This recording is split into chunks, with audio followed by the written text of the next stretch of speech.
Hi again, everybody. Well, this little thing, I know people are real fun and have a big time with this unboxing thing. This is kind of not really like that, but it's a little like that.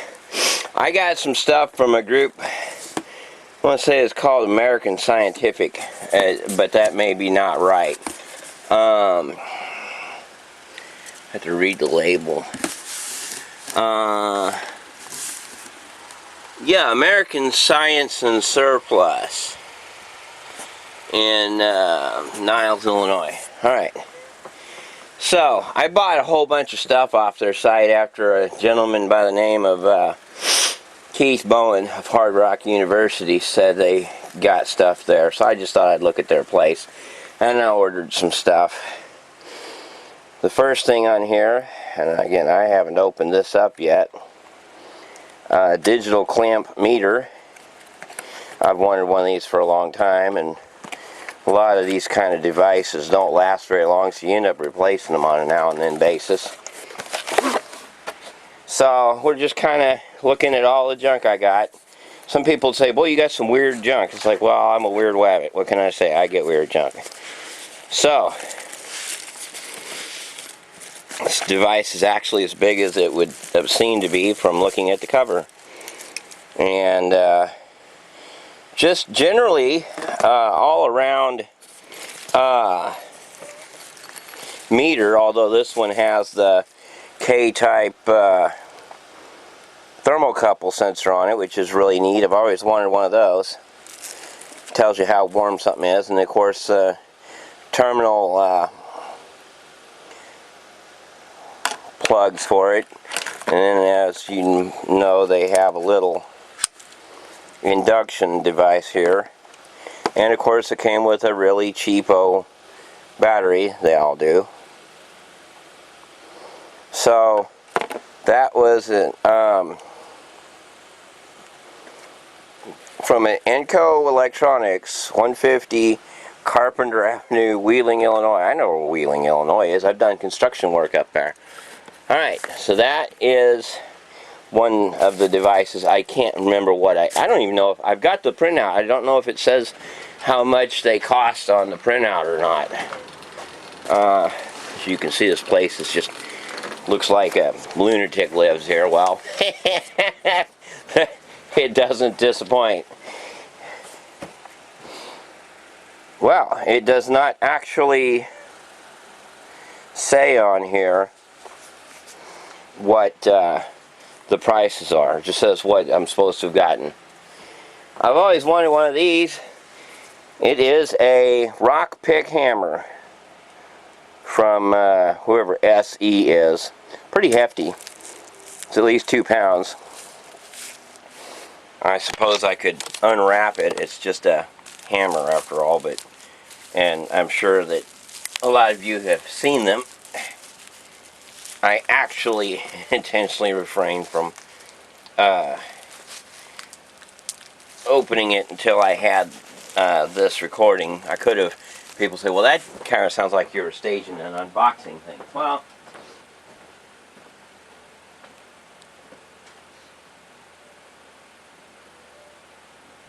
it wasn't that I was staging it, it's just that after I got it, I thought, well, let's just kind of not take it apart yet. So, that's how I got where we're at this exact moment in time.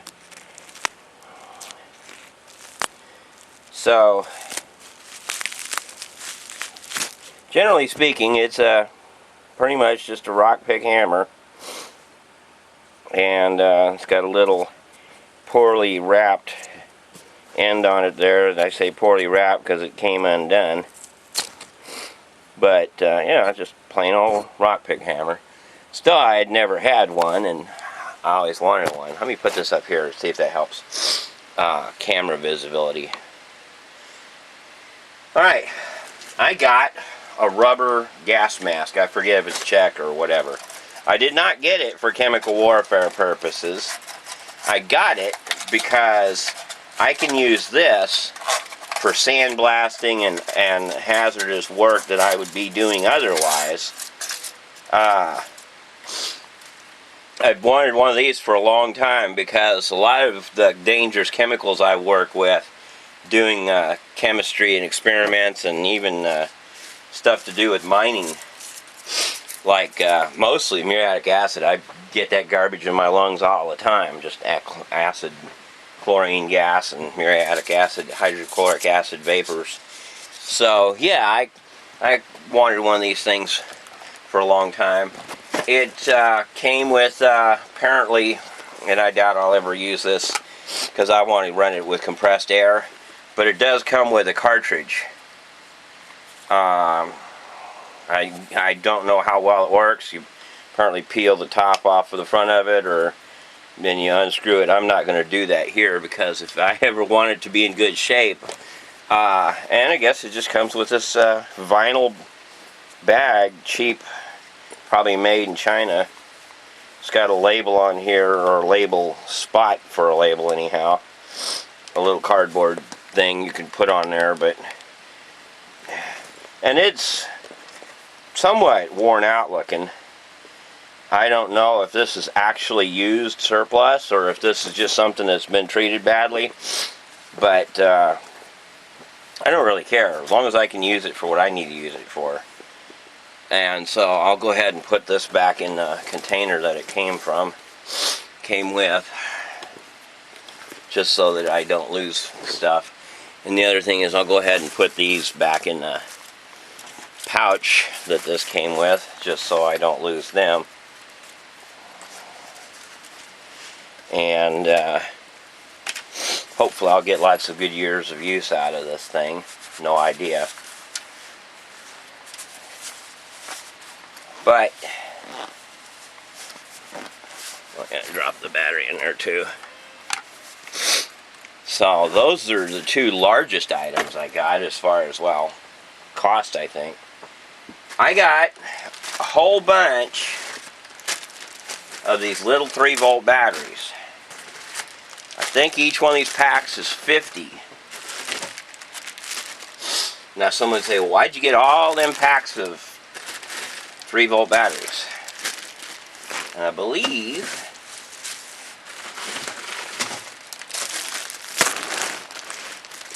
let me stack them like this.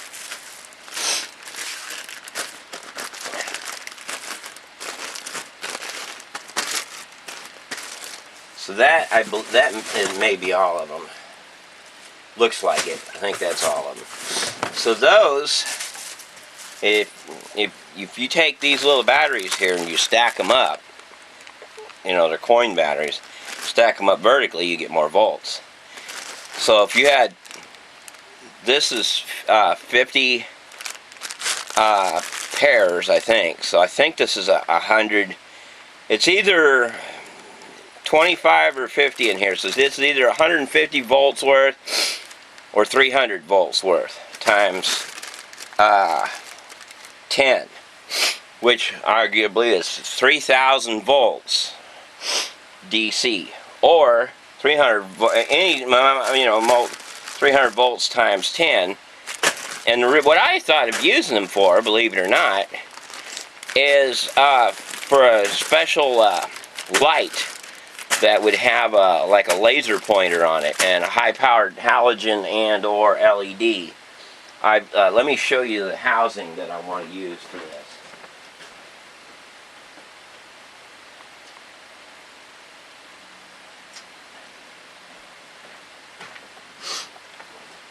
This is a really nice actual mag light. This is a real deal.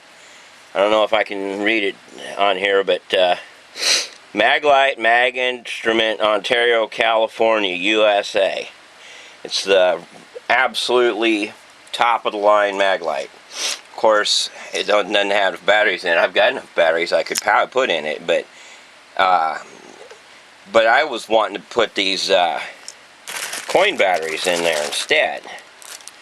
So the amperage would be really low, but the voltage would be really high, and you'd want that for certain types of lights. So the Maglite's not part of the package, it's just part of my plans. Alright, I got 4 of these 13-inch I call them spatter shields. They're supposedly made of stainless steel. 13-inch, I said, right?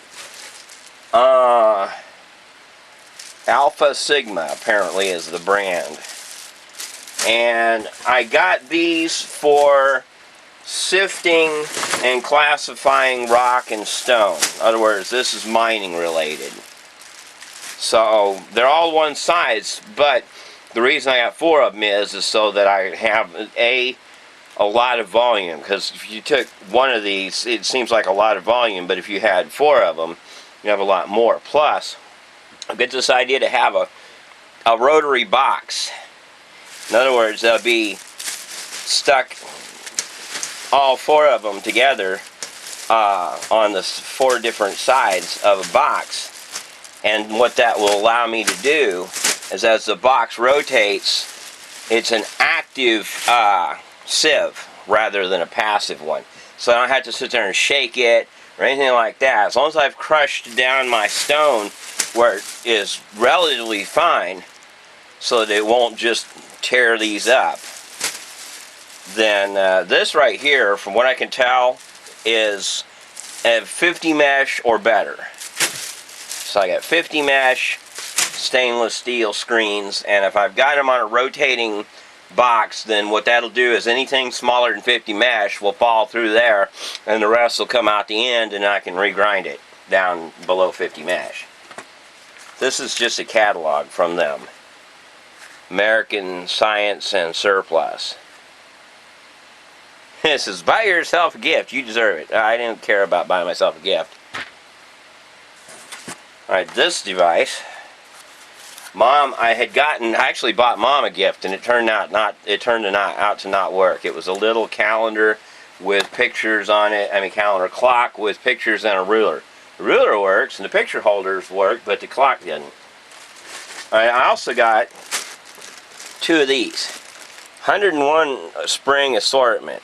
That's just because of the fact that I do weird inventive stuff, and I find things that need replacement springs all the time, and I thought, you know what, at least get 2 of these. And if I'd have had a lot more money, I might get more of them in the future, because some of these springs will come in real handy for some of the designs I have, and others will come in handy for fixing things that are broken.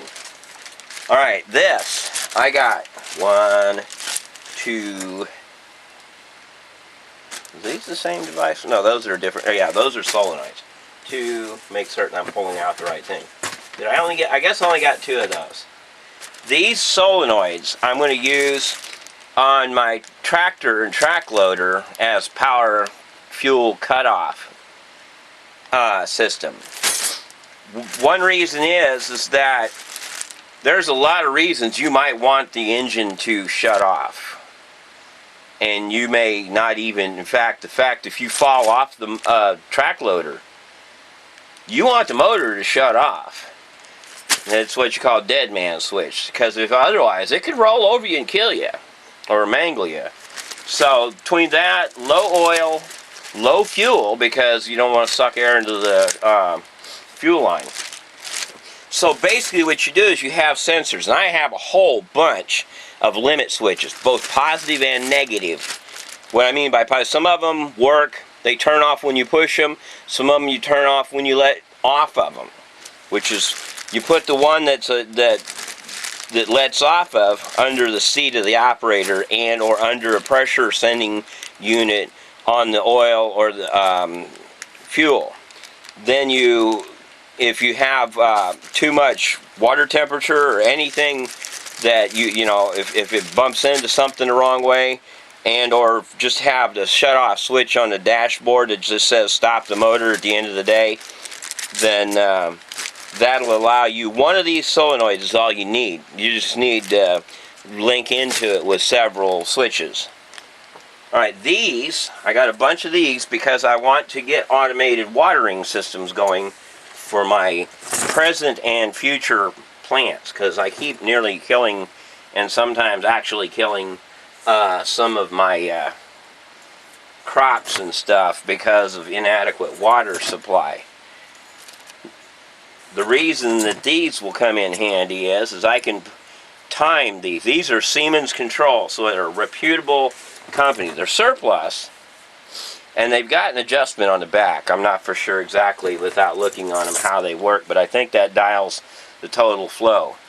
And the aim of these is it's just for literally trickle feeding water to plants, drip lines. So they're not. That's why it's fine that they're slow. They're not fast draw. They're slow, you know, very low flow. I don't have enough water around here to do fast, for one, and the other is you don't want the water to just run off. You want it to slowly soak in. So that's should be 20 of those. There's 5, 10. Oops. Oh well. Might have given you a better view of what I was doing. For all I know. There. Use the handle of the hammer for a stop till that falls off. Or like, yes, there are 20 of those. So I've got 20 of these little hydro pneumatic switches. And the reason it's called them hydro pneumatic is they will work with either gas or liquids. So you can run air, water, fuel, whatever you want. In fact, you can make an emergency cutoff switch for water, for fuel too. Alright, these, Unitech. I have to even open them up to look and see what they are. Oh, okay, these are regular cigarette lighter power supplies, and I've got 4 of them. Now, the reason I got those is so that I can charge this specific lantern, and or ones just like it, in every automobile. This has 3, let me open it up. This has 3 USB ports. One says QC 3.0, one says 2.4 amps, and one says 0.24 amps, I think. Or also, it also says, anyhow, these I can use to charge, so they plug into the back of these ports here. Now this is, the end of this is technically the wrong size per se, but they have adapters that you can get for that. But even, like I say, I can just get the right cable, and then this was the part, and they were only like $1 and some change each, so they were well worth it. I got 20 of these LED lamps. Oddly enough, it said power adapter was not included, but it looks like there is one or something. I don't even remember how much I paid. I think I paid like $5 and some change for these. The reason I got them is I'm trying to shift everything over to LED lights, and I had a real mess trying to, let me get this up a little higher here. I had a real mess trying to put LED replacement tubes in my brother's installed fluorescent lights. And I don't know if it's because the circuits are bad in the fluorescent lights, or anyhow, I had spent over $275 to get a bunch of tubes, and they didn't work, even on the light bulbs that, the fixtures that did light up. So I was like, well, I'm not going to mess with that. And I have a really high amperage, high powered main light that I want to put either in the middle of the shop or right over the lathe eventually, still in its box. But these are smaller, lower power. They've got a lot of light to them. I mean, if you look at the kind of lamp they are, this is 22 inches long, and I've got these kind of lights working in other places, but I paid like $20 a piece. And this machine right here, James model ZYDR WG012, 28 to 40 volt DC power supply, And then I guess, so you've got a black and white here, you've got AC in, and you've got DC out. And then all I have to do is connect those DC outs to these little plugs here. So I do actually have to get some more stuff to make them work, but I knew that when I was going into it, so I'm not like, oh no, I got cheated. It's like, no, it's exactly what they said it was. But I got 20 of those, and I might get more if everything goes well, because 20 of them doesn't really light up everything as well as I want. But that's one, and then there's 2, 3,